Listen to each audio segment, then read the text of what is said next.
میرے ایک فیس بک کے دوست ہیں جو نیدرلینڈز میں رہتے ہیں، وہ اکثر ایسی پوسٹیں کرتے رہتے ہیں کہ اب فلاں قسم کا روبوٹ ایجاد کر دیا گیا ہے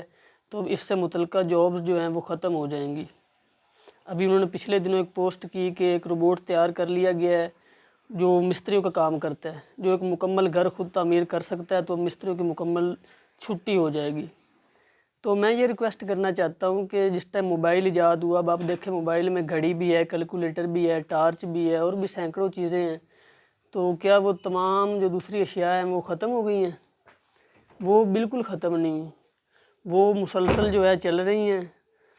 تو اسی طرح دوسری اشیاء جو ہے، سارے سسٹم جو ہے ساتھ ساتھ وہ چلتے رہتے ہیں،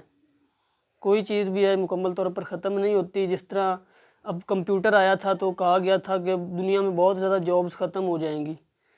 کمپیوٹر بے شک بہت کام کر رہا ہے، بہت زیادہ، ایک جو مہینوں کا کام ہوتا ہے وہ دنوں میں ہوتا ہے، دنوں کا کام گھنٹوں میں ہو جاتا ہے، لیکن جاب دوسری پھر بھی ساتھ ساتھ چل رہی ہیں۔ تو اسی طرح اکثر دوست کہتے ہیں جی فیس بک، یوٹیوب، گوگل، یہ جو ویب سائٹس ہیں یہ 2030 تک، 2035 تک ختم ہو جائیں گی۔ لوگ ویوز حاصل کرنے کے لیے، توجہ حاصل کرنے کے لیے اس طرح کی باتیں کرتے رہتے ہیں، لیکن ان میں کوئی حقیقت نہیں ہوتی، کیونکہ ہر چیز جو ہے وقت کے ساتھ ساتھ اپڈیٹ ہوتی رہتی ہے، اور تمام چیزوں کی جو ضرورتیں ہیں یا ان کو ایک نئی شکل میں ڈھال کر جو ہے پیش کر دیا جاتا ہے۔ تو کوئی اب تک میں نے تو کسی پروڈکٹ کو نامکمل طور پہ ختم ہوتے دیکھا ہے، اور نہ کوئی ایسی جابز دنیا میں دیکھی ہیں کہ جو آرٹیفیشل انٹیلیجنس کی وجہ سے یا روبوٹس کی وجہ سے جو مکمل طور پر ختم ہو گئی ہوں۔ پھر بھی تمام وہ سلسلے چل رہے ہیں، ساتھ ساتھ انسان کام کر رہا ہے، اور مشین کو آپریٹ کرنے کے لیے بھی انسان کی ضرورت ہوتی ہے۔ اور میں ایک مثال دینا چاہوں گا، آپ یہ دیکھیں پچھلے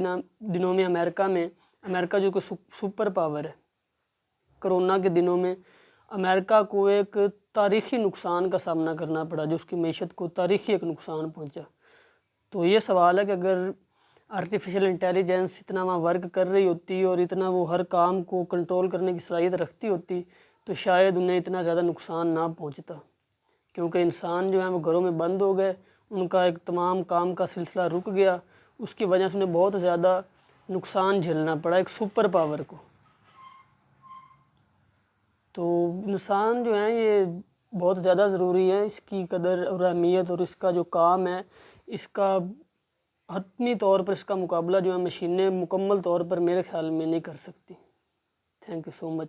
جو اللہ تعالیٰ نے انسان کو ایک دماغ کی صلاحیت دی ہے، یہ بہت بڑی صلاحیت ہے۔